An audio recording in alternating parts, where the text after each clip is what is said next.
എന്താ ചേട്ടാ? അച്ഛനൊന്നും പറഞ്ഞില്ലേ? ഇല്ല, അച്ഛന്റെ അടുത്തേക്ക് മോളിൽ നിന്നപ്പോ ഒന്നും പറഞ്ഞില്ലല്ലോ. കുറെ നേരമായിട്ട് അച്ഛൻ മൗനമായിട്ടിരിക്കുക, അത് 1-2 മണിക്കൂറായിട്ട്. അല്ല, അച്ഛന്റെ ഇളയച്ചന്റെ മുഖം കണ്ടിട്ട് എന്തോ കുഴപ്പമുണ്ടെന്നോ? ആ ഡീല് നമുക്ക് കിട്ടിയില്ല. പിന്നെ അത് ആരാ സ്വന്താക്കിയത്? അവരാ ഏഞ്ചലറി. എന്താണ് സംഭവിച്ചതെന്ന് മനസ്സിലാവുന്നില്ല. നിങ്ങൾ ന്യൂസ് കാണാത്തോണ്ടാ ആ വാർത്ത അറിയാതെ പോയത്. മൂർത്തീസ് ഗ്രൂപ്പിന്റെ ഷെയർ ഇടിഞ്ഞെന്നും പറഞ്ഞ് വാർത്ത വരുന്നുണ്ട്. ആദർശിനെ വിളിച്ചായിരുന്നോ?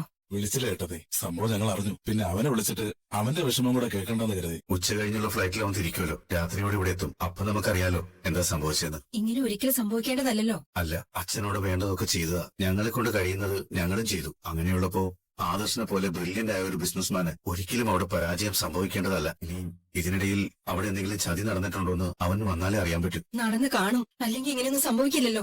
മോള് വിഷമിക്കേണ്ട മോളെ. നമുക്കിപ്പോ ബിസിനസ് പരമായിട്ട് അത്ര നല്ല കാലമല്ല. അതിന്റെ ചെറിയ തിരിച്ചടിയാ ഉണ്ടായിക്കൊണ്ടിരിക്കുന്നത്. ഇത് എല്ലാവർക്കും സംഭവിക്കുന്ന. പക്ഷെ 19 വർഷമായിട്ട് നമുക്ക് അങ്ങനെയൊന്നും സംഭവിച്ചിട്ടില്ലല്ലോ ചേട്ടാ. സംഭവിച്ചിട്ടില്ല. അതുകൊണ്ടാ അച്ഛൻ പ്രതികരിക്കാതിരിക്കുന്നത്. ഇതിലെ ഏറ്റവും കൂടുതൽ ഷോക്ക് അച്ഛന് തന്നെയാ. ആദർശിനി അച്ഛനോട് എന്ത് പറയും? അച്ഛനോട് എന്ത് പറഞ്ഞാലും ശരി, അച്ഛൻ അതൊന്നും ഉൾക്കൊള്ളുമെന്ന് തോന്നുന്നില്ല. ഇത് ആദർശിന്റെ വീഴ്ച, അവന്റെ മാത്രം വീഴ്ച. അവിടെ അച്ഛൻ എന്ത് തീരുമാനം എടുത്താലും നമ്മളെല്ലാം അതിനെ അനുകൂലിക്കുക വേണ്ടത്. കമ്പനി കാര്യങ്ങളിൽ അവസാന ശബ്ദം അച്ഛന്റേതാ. ഇങ്ങനൊരു സംഭവം അച്ഛന്റെ ജീവിതത്തിലുണ്ടായാൽ അച്ഛൻ പിന്നെ ചിന്തിച്ചു നിൽക്കില്ല. അടുത്ത നിമിഷം തന്നെ MD സ്ഥാനം ഉപേക്ഷിക്കും. അങ്ങനെയുള്ള അച്ഛൻ ഇവിടെ ആദർശിന്റെ കാര്യത്തിൽ കോംപ്രമൈസ് ചെയ്യുമെന്ന് എനിക്ക് തോന്നുന്നില്ല. അച്ഛൻ എന്ത് തീരുമാനം എടുത്താലും ഏട്ടൻ പറഞ്ഞ പോലെ നമ്മൾ അതിന്റെ കൂടെ തന്നെ നിൽക്കണം. എന്നാലും ആദർശന ഡീൽ ഉറപ്പിക്കാൻ പറ്റിയില്ലല്ലോ അമ്മ. നമ്മുടെ പ്രാർത്ഥനയൊക്കെ വെറുതെ ആയി മോളെ. ദൈവം നമുക്കൊപ്പം നിന്നില്ല. അച്ഛൻ കാര്യങ്ങളൊക്കെ അറിഞ്ഞില്ലേ? എന്താ സംഭവിച്ചതെന്ന് മനസ്സിലാവുന്നില്ല. അച്ഛൻ പറഞ്ഞ പോലെ നമ്മൾ വിചാരിച്ചതിനേക്കാളും കരുത്തര നമ്മുടെ എതിരാളികളായിട്ട് വന്നിരിക്കുന്നത്.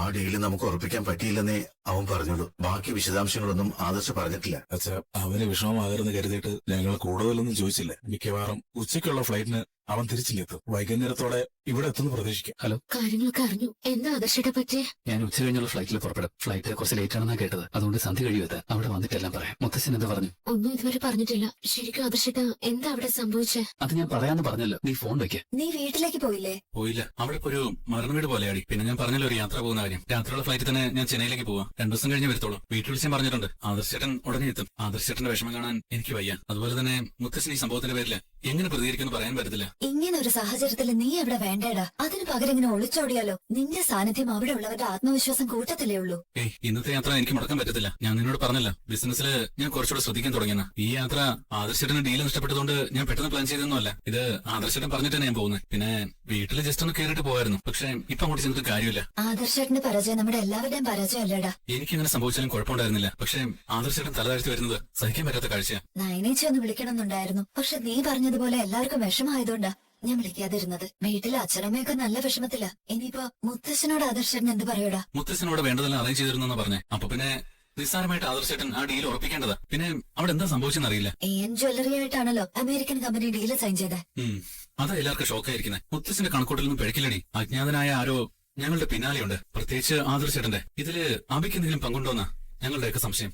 അവന് പങ്കുണ്ടെങ്കിൽ ഇനി അവനെ പോലീസ് സ്റ്റേഷനിലേക്കൊന്നും ഞാൻ കൊണ്ടുപോകത്തില്ല. ഏതെങ്കിലും ഒഴിഞ്ഞ കോടി കൊണ്ടുപോയി അവനെ ഇടിച്ച് ചതയ്ക്കും ഞാൻ. അവൻ കാരണം ആദർശേട്ടനും നയനേച്ചിയൊക്കെ എന്തുമാത്രം വിഷമിക്കുന്നുണ്ടെന്ന് എനിക്കറിയാം. അവനെ കൊന്നു കളഞ്ഞാലും കുഴപ്പമില്ലടി. അവനും അവന്റെ അമ്മയും കൂടിയാ തറവാടിനകത്തുനിന്നുകൊണ്ട് അവിടെ ഉള്ളവരെ എല്ലാം ദ്രോഹിക്കുന്നേ. പിന്നെ ഫ്ലൈറ്റ് 9 മണിക്കാ. ആദർശയുടെ ഉടനെ വിളിത്തും. ഞാൻ ഏട്ടനെ കണ്ടിട്ട് പോകാന്ന് കരുതുന്നത്. നീ അവിടെ എത്തിയിട്ട് വിളിക്കോ? എനിക്ക് വിളിക്കാൻ വിലക്കല്ലേ. അതുകൊണ്ട് നീ വിളിക്കാതിരിക്കുവാണോ? കിടക്കും മുമ്പ് ഞാൻ അങ്ങോട്ട് വിളിക്കാടാ. റിലാക്സ് ആയിട്ടല്ല പോകുന്നത്, ടെൻഷനോടെ. 2 ദിവസം കഴിഞ്ഞ് തിരിച്ചെത്തുമ്പോ എല്ലാം ഒന്ന് കലങ്ങി തെളിഞ്ഞാൽ മതിയായിരുന്നു. പോട്ടെ. ശരി. നീ ആഹാരം പോലും കഴിക്കാതെ ഇങ്ങനെ ഇരുന്നാൽ എങ്ങനെ ശരിയാവുന്നേ? നീ ആ കൊച്ചിനോട് വിളിച്ചിട്ട് എന്തെങ്കിലും കഴിക്കാൻ നോക്ക്. എനിക്കൊന്നും വേണ്ട ചേട്ടാ. അച്ഛന്റെ മൗനം കാണുമ്പോ എനിക്ക് പേടിയാവുക. അവന്റെ ഈ പരാജയം എനിക്ക് പോലും സഹിക്കാൻ പറ്റുന്നില്ല ദേവേ. അപ്പൊ പിന്നെ അച്ഛന്റെ കാര്യം പറയണം. അജയനും അപ്സെറ്റാ. ഒരിക്കലും ഇങ്ങനെ ഒരു തിരിച്ചടി നമ്മൾ പ്രതീക്ഷിച്ചല്ലോ. നമ്മുടെ മോനെ എവിടെ പോയാലും വിജയിച്ച് വന്നിട്ടുള്ളൂ ഇന്ന് വരെ. അതുകൊണ്ട് എനിക്ക് അമിതമായിട്ട് ആത്മവിശ്വാസം ഉണ്ടായിരുന്നു ചേട്ടാ. പിന്നെ ഇതൊരു ചലഞ്ച് ആയിട്ട് എടുക്കണമെന്ന് അവനോട് പറഞ്ഞതുകൊണ്ട് അവൻ ഒരിക്കലും പരാജയപ്പെടില്ലെന്ന് ഞാൻ കരുതിയത്. അതല്ലേ എല്ലാരും ദേഷ്യം പിടിപ്പിച്ചത്. ഇനിയിപ്പോ അച്ഛൻ ഇതിന്റെ പേരിൽ എന്ത് തീരുമാനം എടുക്കുമെന്ന് പറയാൻ പറ്റില്ല. അതെന്തായാലും ശരി, അച്ഛൻ എടുക്കുന്ന തീരുമാനങ്ങളെ എതിർത്ത് തോൽപ്പിക്കാൻ നിൽക്കരുത്. ആദർശിന്റെ MD സ്ഥാനം പോവോ ചേട്ടാ? ഇപ്പോഴത്തെ സാഹചര്യത്തിൽ അത് പോകുന്നതാണ് നല്ലത്. മക്കളായാലും കൊച്ചുമക്കളായാലും ശരി, പരാജയം ഉണ്ടായാൽ അത് നമ്മൾ അംഗീകരിക്കണം. 1-2 സ്ഥലത്ത് അവന് പ്രതീക്ഷിച്ച നേട്ടം കൈവരിക്കാൻ പറ്റിയില്ല. അപ്പോഴേക്ക് സ്വന്തം മോൻ കഴിവ് കെട്ടവനായോ? ദേവേ, എനിക്കിതിൽ വിഷമമില്ലാന്ന് കരുതണ്ട. അജയനും അങ്ങനെ തന്നെ. ആദർശന് വെട്ടിയിട്ട് അനിയെ ആ സ്ഥാനത്തേക്ക് ഇരുത്തണമെന്ന് ഒരിക്കലും ആഗ്രഹിക്കാത്ത ഇളയച്ചന അജയൻ. പക്ഷേ ഇവിടെ അവന് പോലും ആദർശനെ ന്യായീകരിക്കാൻ പറ്റുന്നില്ല. അച്ഛന്റെയും അവനൊക്കെ ആദർശ് വരുന്നവിടെ തീരും. അത് കഴിഞ്ഞ് അച്ഛൻ മനസ്സ് ഓർക്കുമെന്നാണ് എന്റെ വിശ്വാസം. അതൊരിക്കലും നമ്മുടെ മോന് അനുകൂലമായിരിക്കില്ല. അതുകൊണ്ടാണ് ഞാൻ പറഞ്ഞത്, അച്ഛൻ എന്ത് തീരുമാനം എടുത്താലും അതിനൊപ്പം നിൽക്കണമെന്ന്. കമ്പനിയുടെ തലപ്പത്തുള്ള ആൾ പരാജയപ്പെട്ട് കഴിഞ്ഞാൽ അയാൾ കമ്പനിയെ താഴേക്ക് കൊണ്ടുപോയാൽ പിന്നെ ബിസിനസ്സിൽ നമുക്ക് ഉയർത്തെഴുന്നേൽക്കാൻ പാടാ. ഇതുവരെ ആദർശ് ചെയ്തതൊന്നും ചെറുതായിട്ട് കാണുന്നില്ല. ഇപ്പൊ പക്ഷേ അവൻ വിചാരിക്കുന്ന പോലെയല്ല ഒന്നും നടക്കുന്നത്. അയ്യോ, നീ എന്നെ സഹായിക്കൊന്നും വേണ്ട ജാനകി. ഞാനെന്തായാലും അടുക്കളക്കാരിയായി. ഇനി നീ എന്നെ സഹായിച്ചെന്നും പറഞ്ഞ് ഏട്ടത്തെ എന്റെ മെക്കെട്ട് കയറാൻ വരും. ഇന്നു മുതലാ നിനക്ക് നിന്റെ മോനൊക്കെ ഇത്ര അനുസരണശീലം ഉണ്ടായതെന്ന് എനിക്ക് മനസ്സിലാവുന്നില്ല. നീയും അഭിയും ഏട്ടത്തെയും നയനെയൊക്കെ നന്നായി ഭയക്കുന്നുണ്ടല്ലേ? ആ, എന്റെ മോനിപ്പോ ജോലിയും കൂലിയൊന്നും ഇല്ലല്ലോ. കമ്പനിന്ന് പുറത്താക്കി. ഇനി എപ്പോഴും ഞങ്ങൾ ഇവിടുന്ന് പുറത്താക്കുന്നെന്ന് പറയാൻ പറ്റത്തില്ല. അതുകൊണ്ട് എല്ലാരും ഒന്ന് അനുസരിക്കാന്ന് വെച്ചു. നീ നിന്റെ മോനൊക്കെ അങ്ങനെ ഒതുങ്ങിക്കൂടുന്ന ആളുകളല്ലല്ലോ. ഇപ്പൊ ഒതുങ്ങിക്കൂടി, അത്രേ ഉള്ളൂ. ഇവളെ പഴയ ജാനകിയാക്കി എടുക്കാൻ പറ്റിയ നന്നായിരുന്നേനെ. ആ ജാനകി, ഞാൻ പറയുന്നത് ഇഷ്ടപ്പെട്ടില്ലെങ്കിൽ നീ മനസ്സിൽ വെച്ചേക്കണം കേട്ടോ. ആദർശ് അവന്റെ കഴിവുകേട് തെളിയിച്ചു കഴിഞ്ഞു. ദേ, ഇപ്പൊ ദുബായിലും പൊട്ടി, മുംബൈയിലും പൊട്ടി. ഷെയർ ആണെങ്കിൽ കച്ചിത്തുരുമ്പ് പോലെ മുകളിലോട്ടല്ല പോയത്, പടവലങ്ങി പോലെ താഴോട്ടാ. ഈ അവസരത്തിലെ നിന്റെ മോൻ നോക്കുന്ന ബ്രാഞ്ചുകളെല്ലാം ക്ലച്ച് പിടിച്ചിരിക്കുന്നത്. ദേ, അവനോട് ഇപ്പൊ എല്ലാവർക്കും മതിപ്പല്ലേ, പ്രത്യേകിച്ച് അവന്റെ മുത്തശ്ശന്. ഇനിയിപ്പോ എന്റെ സ്ഥാനമൊക്കെ മിക്കവാറും അവന് കിട്ടും. അതിന് പറ്റിയ അവസരമല്ലേ. അനിക്കാണെങ്കിൽ ഏട്ടനോട് വലിയ സ്നേഹവും പറ്റിയൊക്കെയാ. പക്ഷേ ബിസിനസ്സിൽ അനിയനും ചേട്ടനും എന്നൊന്നുമില്ല. അത് അച്ഛൻ തന്നെ പറഞ്ഞിട്ടുണ്ടല്ലോ. ദേ, ജയേട്ടന് നിന്റെ ഭർത്താവ് ഇവിടെ ഉള്ളപ്പോഴാ ആദർശനെ പിടിച്ച് തലപ്പത്ത് കൊണ്ടുവന്നത്. ജയേട്ടനത് സന്തോഷമായിരിക്കും, അത് അങ്ങേരുടെ സ്വന്തം മോനല്ലേ.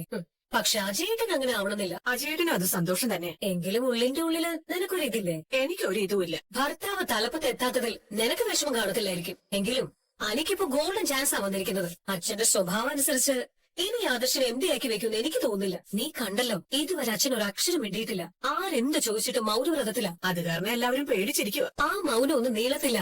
ആദർശ് വരുമ്പോ അതൊക്കെ മാറും. ആ സമയത്ത് അച്ഛൻ നിലപാട് വ്യക്തമാക്കും. അങ്ങനെ ആദർശ സ്ഥാനം ഒഴിയുവാണെങ്കിൽ നീ ഡിമാൻഡ് ചെയ്യണം അനിക്ക് വേണ്ടി. ജലജെ, നീ കുടുംബത്തിലുള്ളവരെ തമ്മിലടിപ്പിക്കാനേ നോക്കത്തുള്ളൂ. അതെനിക്ക് നന്നായിട്ട് അറിയാം. എന്റെ ജാനകി, അങ്ങനെയെങ്കിൽ അങ്ങനെ തന്നെ കരുതിക്കോ. പക്ഷേ നിന്റെ മോനിന് ഇതുപോലൊരു ചാൻസ് കിട്ടത്തില്ല. അല്ല, നീ ഇതൊക്കെ പറയുന്നുണ്ടല്ലോ, എന്നിട്ട് പിന്നെ എന്തിനാ നീ നിന്റെ മരുമോളെ എം ജ്വല്ലറിയുടെ മോഡലാക്കിയത്? അയ്യോ, അവളെ ആർക്കെങ്കിലും പറഞ്ഞു തിരുത്താൻ പറ്റുമോ ജാനകി? അവള് വെട്ടുപോത്തിന്റെ ഇനമല്ലേ. ഒന്ന് പറഞ്ഞ 10 ഇങ്ങോട്ട് തിരിച്ചു പറയും. അവൾക്ക് അഭിയെയും അവന്റെ മുത്തശ്ശനെയും ഒരു വിലയുമില്ല. പിന്നെ അഭിക്കിപ്പോ പ്രത്യേകിച്ച് ജോലിയും കൂലിയൊന്നും ഇല്ലല്ലോ. അതുകൊണ്ട് അവന്റെ ഭാര്യ മോഡലായിട്ട് പോകണ്ടെന്നൊന്നും പറയാൻ പറ്റത്തില്ല. അതിന്റെ ഇടയ്ക്കല്ലേ ഇപ്പൊ 2 വർഷത്തെ എഗ്രിമെന്റ് സൈൻ ചെയ്തത്. ഇനിയിപ്പൊ അത് തെറ്റിച്ചാ പിന്നെ അവര് കേസ് കൊടുക്കത്തില്ലേ? ദേ, അനിയുടെ കാര്യം നീ മനസ്സിൽ വെച്ചോ. അവൻ ആദർശിനേക്കാളും എടുക്കണം. ഇനിയിപ്പൊ ആദർശിനെ എം ഡി സ്ഥാനത്തൊന്ന് മാറ്റുവാണെങ്കിൽ പുറത്തുനിന്നാരും ആ കസേരയെ കയറി ഇരിക്കരുത്. എനിക്ക് അത്രയേ ഉള്ളൂ. എന്ത് പറ്റി നയനെടുത്തി? ആരും ഒന്നും പറയുന്നില്ലല്ലോ. എന്നാ എല്ലാവരുടെയും മുഖത്ത് സങ്കടമുണ്ട്.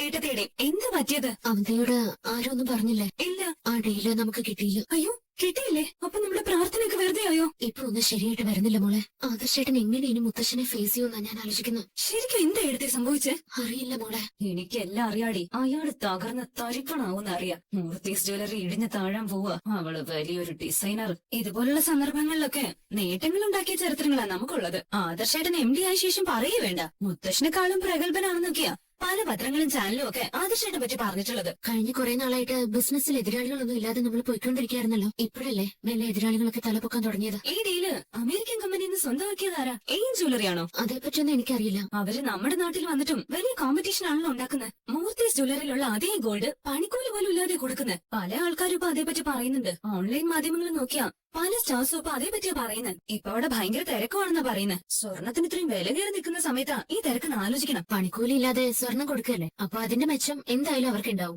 അവർ ചെറിയ ലാഭം മാത്രമേ എടുക്കുന്നുള്ളൂ. നേരത്തെ വാങ്ങിച്ചു വെച്ച സ്വർണം ഇഷ്ടംപോലെ കാണുമായിരിക്കും.